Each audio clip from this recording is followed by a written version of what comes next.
Shooting সেটে অভিনেত্রী শায়লা সাথীকে মারধরের অভিযোগ উঠেছে সহ অভিনেত্রী আরোহী মিমের বিরুদ্ধে। শুধু তাই নয়, মিম নাকি সাথীর দিকে জুতাও নিক্ষেপ করেছেন। বিষয়টি স্বীকার করে মিম বলেছেন, আমি নিয়ন্ত্রণ হারিয়ে ফেলেছিলাম।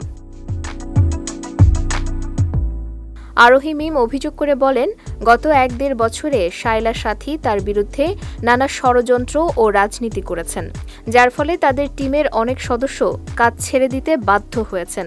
সে আমার বিরুদ্ধে মিথ্যা অভিযোগ ছড়াচ্ছে যে আমি নাকি এক শুটিং হাউসের প্রোডাকশনের মাধ্যমে তাকে হত্যা করার চেষ্টা করেছি।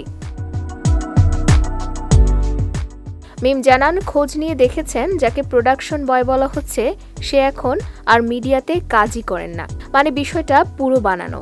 এই কারণেই ঝগড়া হয়েছে এবং আমি তার গায়ে হাত তুলেছি। তিনি আরও বলেন, সে দোষ করে আবার সামাজিক মাধ্যমে স্ট্যাটাস দিয়ে নিজেকে ভিকটিম সাজায়। দর্শকরা তার কথাই বিশ্বাস করে, কিন্তু তার ভেতরের আসল রূপ সম্পূর্ণ আলাদা। শোবিজে শোনা যাচ্ছে শায়লা সাথী ও অভিনেতা পার্থিব সজীবের ঘনিষ্ঠতার কথা। তবে সজীব বিবাহিত এবং তার সংসার রয়েছে বলেও জানা গেছে। ঘটনাটি নিয়ে বিনোদন মহলে ব্যাপক আলোচনা চলছে।